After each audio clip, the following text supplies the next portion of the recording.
पुढली बातमी अशी, सरकारचं लक्ष वेधण्यासाठी भाजप आमदार विक्रमसिंह पाचपुते यांनी विधान भवन परिसरात अनोखं आंदोलन केलं। बनावट पनीर घेऊन विधिमंडळात त्यांनी प्रवेश केला। आज लक्षवेधीद्वारे अन्न आणि औषध प्रशासनासमोर विक्रमसिंह पाचपुते यांनी सवाल उपस्थित केलेले आहेत, त्यावर अजित पवारांनी उत्तर दिलं।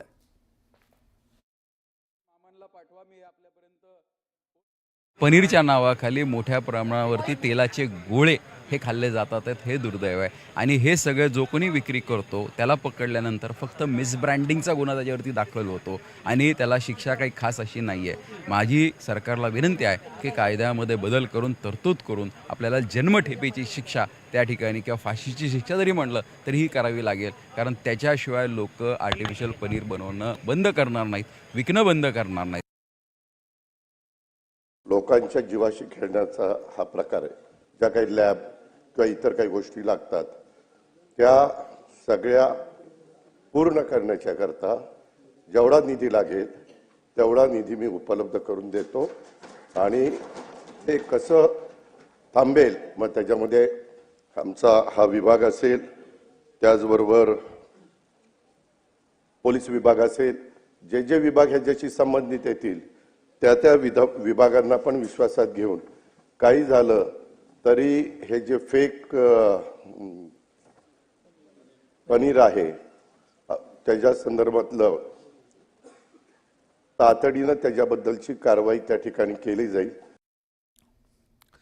भाजप आमदार सुरेश धसांनी एकनाथ शिंदेंची भेट घेतल्याचं कळत आहे। मतदारसंघातील विकास कामांसंदर्भात एकनाथ शिंदेंशी चर्चा केल्याचं त्यांनी स्पष्ट केलेलं आहे। सुरेश धस यांनी उपमुख्यमंत्री एकनाथ शिंदे यांची भेट घेतलेली आहे। मतदारसंघातील विकास कामांसंदर्भात शिंदेंशी चर्चा केल्याची माहिती समोर येताना दिसते।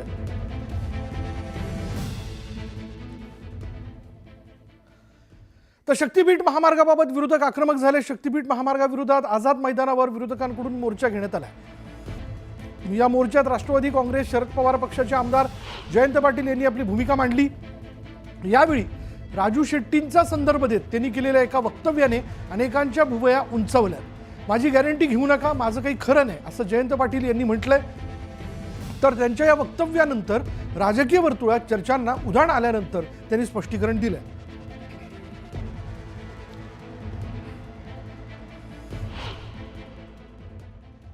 च्या नेतृत्वाखाली ह्या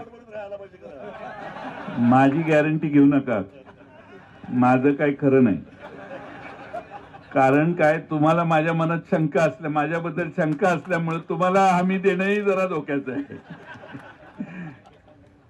यांना 100 वेळा सांगत होतो आघाडीकडून उभा राहावा। बंटी पाटलांना विचारा, बंटी पाटलांना 100 वेळा सांगत होतो आघाडीकडून उभा राहावा। यांच्या मार्फत निरोप दिलेले तुम्ही हे आमच्या बरोबर राहिला असतात आता लोकसभेत खासदार म्हणून गेला असता आणि तिथं हा प्रश्न मांडला असता। आता त्यांचा कदाचित आमच्यावर विश्वास नसेल म्हणून ते आमच्या बाजूने उभे राहिले नसतील। त्यामुळे मी त्यांना म्हटलं की माझ्यावर काही विश्वास ठेवू नका, माझं काही खरं नाही, कारण त्यांचंच ते पूर्वी काही काळापूर्वी म्हणणं होतं। त्यामुळे त्याचा अर्थ इकडे पक्षात जाणार का तिकडे पक्षात जाणार असा काढण्याची काही आवश्यकता नाहीये। मी आता भाषण करणंही चोरीचं झालेलं आहे। आणि आता वेळ झाली का ब्रेकची। ब्रेक घेऊयात, पहा फक्त न्यूज 18 लोकमत।